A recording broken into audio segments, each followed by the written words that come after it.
Hello everyone, my name is Nele and I am speaking for the Girl with Curly Hair project, and today I would like to guide you through 10 tips on how to help your Aspie child to make friends.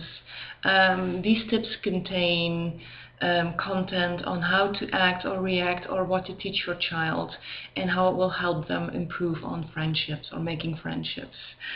It is very typical for children with Asperger Syndrome, or adults as well, to have issues making friends because we don't know what to say or when to say it. We find it very hard to find common ground. We miss social cues or underlying messages in communication and stuff like that, which makes it very hard for a child to actually establish a friendship and to keep friends. So I'm gonna go through 10 tips that might be able to help you or your child to make friends. Tip number 1 is to teach them theory of mind. Most children with Asperger Syndrome lack theory of mind. Basically, this means that they have a lot of issues placing themselves in someone else's shoes. They honestly believe that how they see the world or how they think and feel or react to something is how everyone else will think and feel and react to something.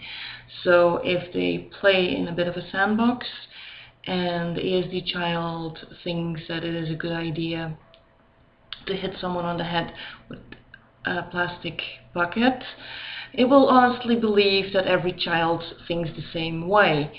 So teaching them that other children think in other ways is a very challenging thing to do, but it's very important for them.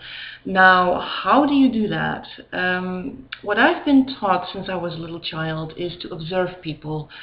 To observe their behavior, observe other children, watch what they are doing, and try to understand why they do the things they do. Because it's only by understanding other people's behavior or other children's behavior that you can really learn to understand why people think individually.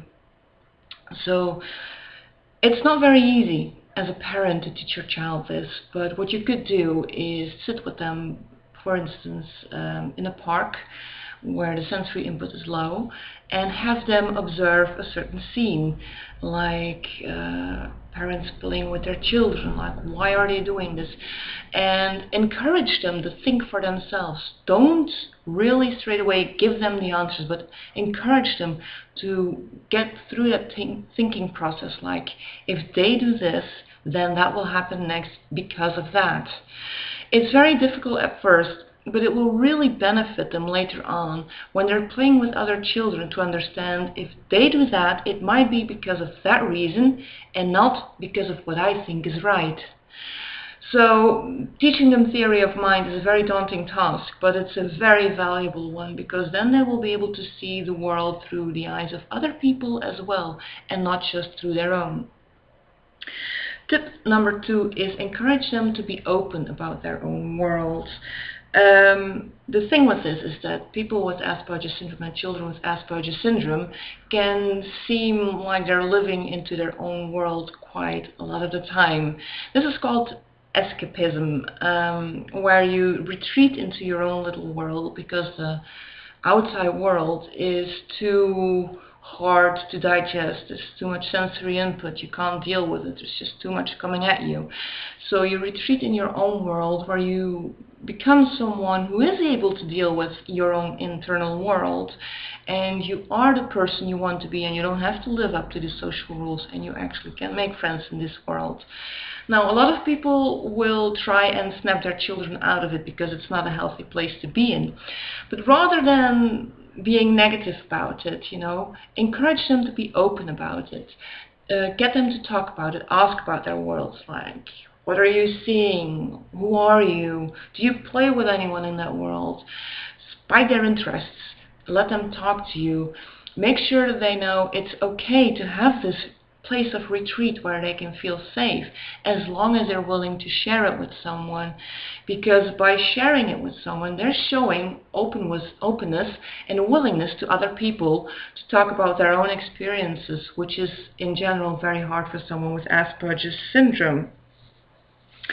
Also, by encouraging them to talk about their internal world, you create a setting for them to play out with other people. You can broaden that world to this world, to the real world, well, outside world, and they can sort of mix and mash till they find a proper setting that they can function properly. This is something I do myself. I have an internal world in which I have entire dialogues, fights, discussions, things I would do. I work them out in my head, and in that place I can actually do that. But by opening myself to that outside world, I can find matching or overlapping themes, and I can use what I learn in the inside world, in my internal world, and use it in the outside world. So that's a very important thing. The third tip is don't force them into social situations. I know for children with ASD it's very hard to be socially appropriate, and a lot of people will think, well, if we put them in a lot of social situations, they will learn quickly. But that's not how it works.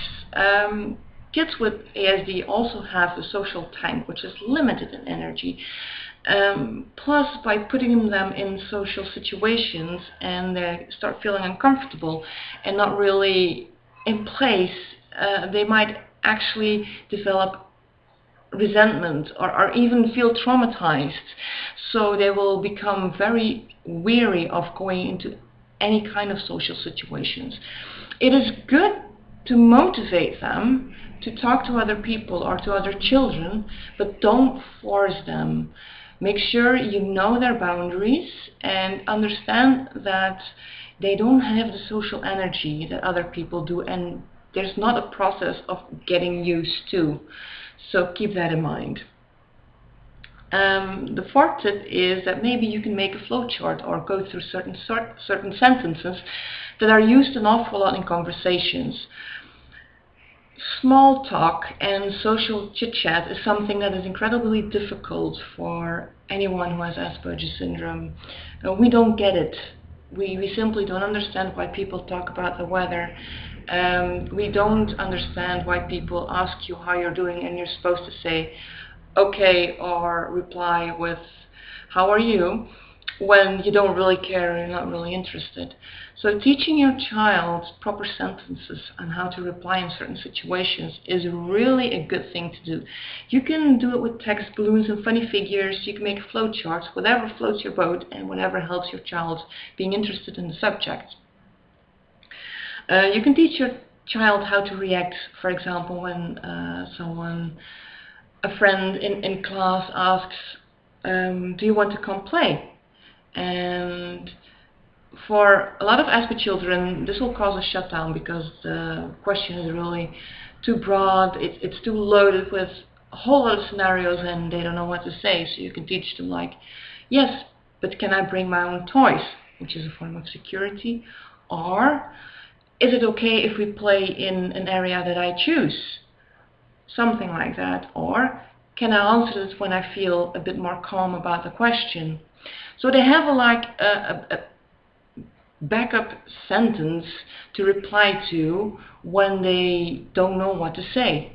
Because social chit-chat or questions like that are very difficult for the child with Asperger syndrome, and the quicker you teach them those, the easier for them it will be to flip through their library inside their head, like I can use that sentence for that situation. You might also want to explain like why people ask certain things. If Auntie visits and Auntie asks, so how are you doing at school? For someone with Asperger syndrome, for an Aspi child, this is a very overwhelming question because it's so broad.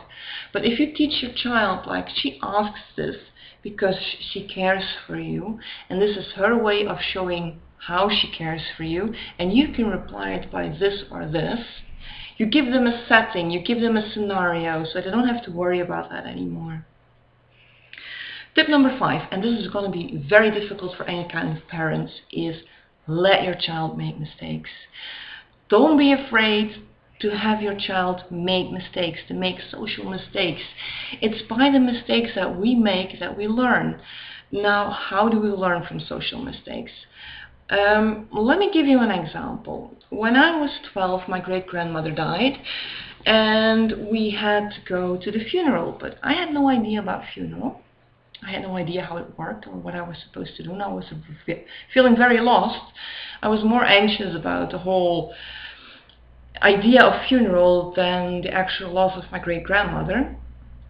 And in Belgium it's typical to go greet the family, the closest by family, sons and daughters, before you enter the church, and everybody was offering their condolences, but I had no one in front of me to see how that was done.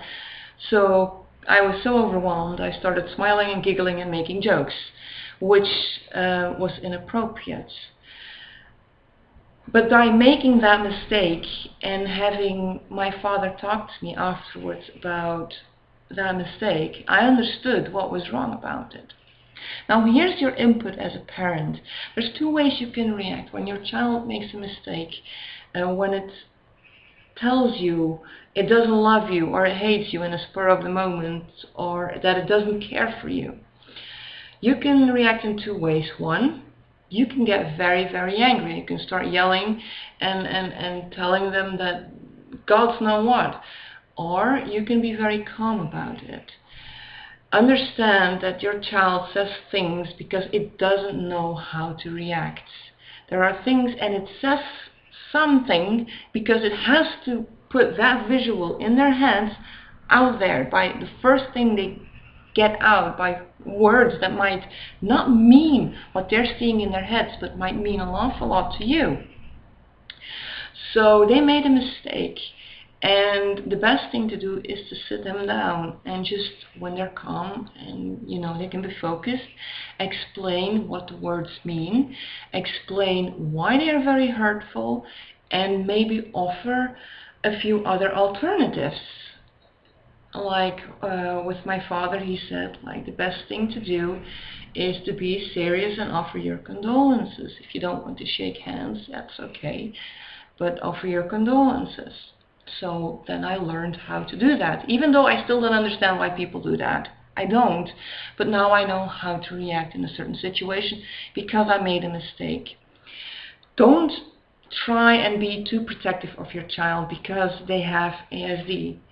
Every kid makes mistakes. We all do. Every grown-up makes mistakes. And it's good. Let them make those mistakes. But try to be there for them when they do make mistakes in a very empowering and encouraging way. Even though you might be very hurt about it, explain calmly why you are and try to see it from their point of view, that they don't understand why you're hurt. So go through it step by step. It's really very important. Okay, tip number 6. Educate parents about Asperger Syndrome. I think this is very normal because children are copycats. They see and they replicate that behavior. By educating other parents, by inviting them into your home, by showing them your schedules, your routines, the little quirks you have to keep in mind with eating habits, you will educate them about how difficult it might be at times to be a parent for an ASD child, and how difficult it is for you to get understanding from your environment. Being open is everything. It's how we deal with eradicating stereotypes. And I know this is very difficult because a lot of the times you will hit a stone wall. But it's very important that we keep talking about it. We keep poking other people about it. We keep very open about it in a gentle and kind way, so people will listen to us and understand that when your child's having a meltdown, that they know it's because it's having a sensory overload and not because it's having a tantrum. Find a common and neutral ground for kids. Especially on playdates, this can be difficult because your child is into Minecraft, Lego, ships and locomotives. Child B is into riding their bicycles, playing with dolls and My Little Pony.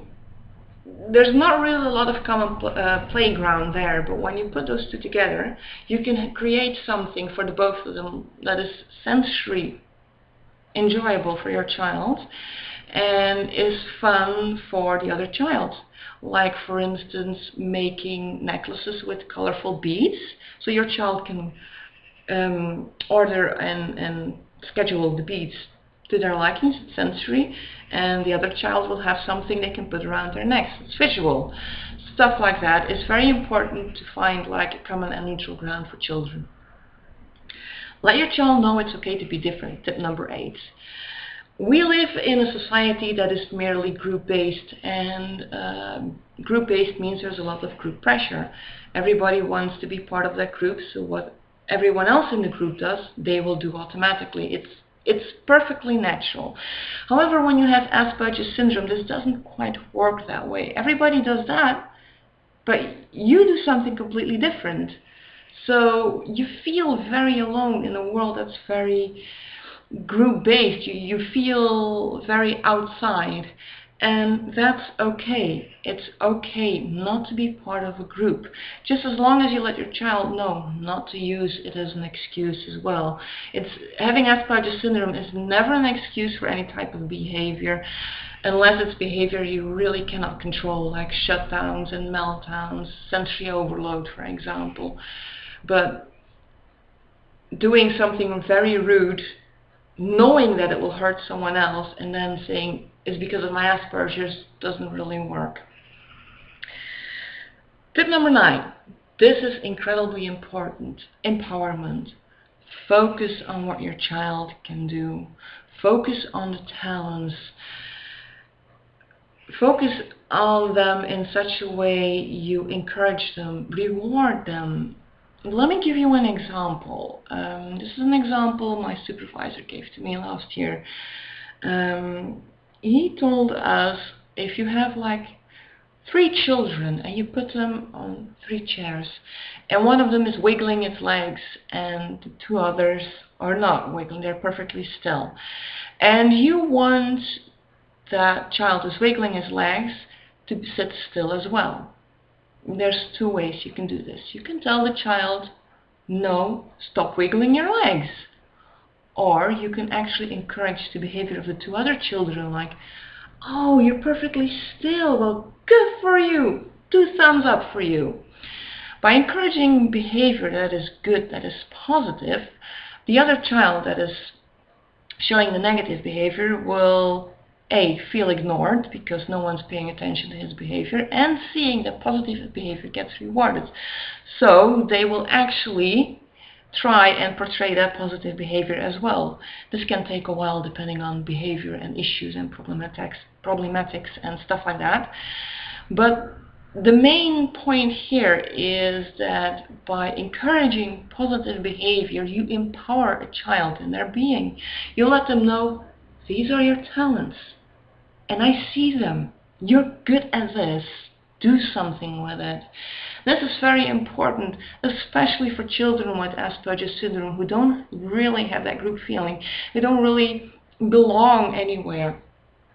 To let them have identity. If they're really good at categorizing things, let them do that. Reward them for it. Encourage them. It's very important to empower your child in any way you can. And last but not least, tip number 10 is empower yourself as a parent. Focus on the good things. Know the things that you can do, and don't stare yourselves blind at what you cannot do. And I know this is very difficult in a society that is very based on achievement and very pressure based on achieving goals and living according to certain rules. And that's very difficult when you have a child that doesn't really fit into any group and doesn't really work with those rules. But focus on what you have, focus on what you can do, and let yourself know that you're doing a really good job at what you can do. So these were my 10 tips on how to help your ASD child make friendships, and I hope you found these helpful. And if you have any questions or you have any suggestions or remarks, you can always turn to our website or find us on our Facebook page. I hope you all have a nice day.